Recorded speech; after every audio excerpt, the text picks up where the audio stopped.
Yes, this is a show about video games, but let's talk about Jumbo Joe. Joe Thornton is currently in his 23rd NHL season. It all started in the 97-98 season. He played 55 games for the Boston Bruins and picked up 7 points. He's since spent 15 years in San Jose and is now hanging out with the young guns on the Leafs. But of course, 23 years in the NHL means 23 years of being in NHL video games. 23 years of player ratings to use as an indicator of his career. Jumbo's first appearance came in NHL 99 with a measly 40 rating. Don't worry, over the next few editions of the NHL series, Thornton eventually progressed up to an 87 in NHL 02. But the very next year in NHL 03, Joe saw a meteoric rise up to a 97, a 10-point increase from the year before. Thornton was coming off a campaign that saw him register 68 points in 66 games. And prior to the 02-03 season, Joe was named captain. Throughout the lockout season and his trade to San Jose, Thornton maintained a 90-plus rating in Chel for 10 straight titles. 10! That's amazing. It wasn't until NHL 13 when Thornton's player rating started with an 8. To be fair, Jumbo was coming off his first season in 98-99 where he recorded less than 20 goals.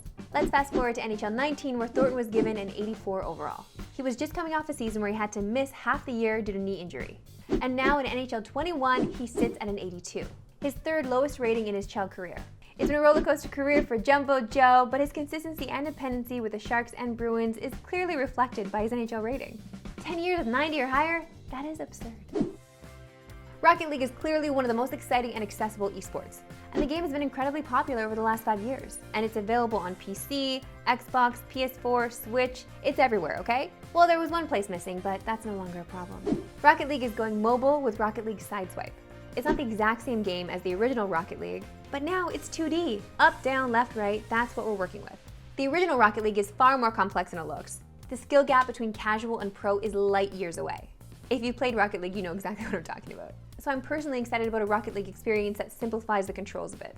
According to the trailer, Sideswipe is coming with its default mode with the nets elevated off the ground and onto the walls. And there's also a basketball mode as well. Rocket League Sideswipe has a ton of potential, so make sure you check it out later in the year. The start of the MLB 2021 season is quickly approaching, and as a baseball fan, I gotta say, I am pumped.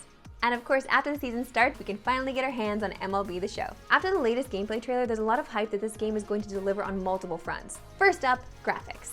Just take a look at this game. Especially with the next-gen consoles, this game is going to look as realistic as ever.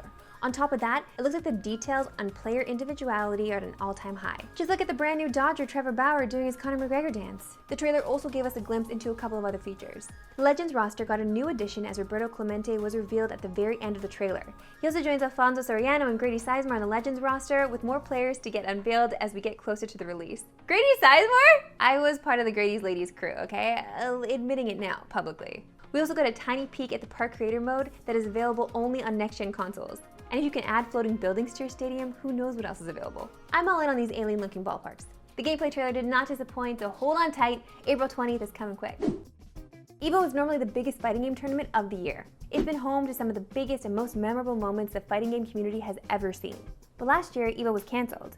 It was in the midst of COVID, but also EVO president, Mr. Wizard, faced several sexual assault allegations and left the company. In 2021, EVO is back with a smaller online event, and it will be doing so with new ownership. PlayStation acquired EVO and is bringing it back beginning of August. The event has already announced tournaments for Street Fighter V, Tekken 7, Guilty Gear Strive, and Mortal Kombat 11.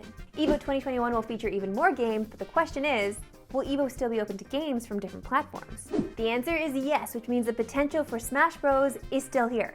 It's been tough for the fighting game community to continue its excitement through this online era. But until we can get back to in-person events, this EVO online tournament will have to do the trick.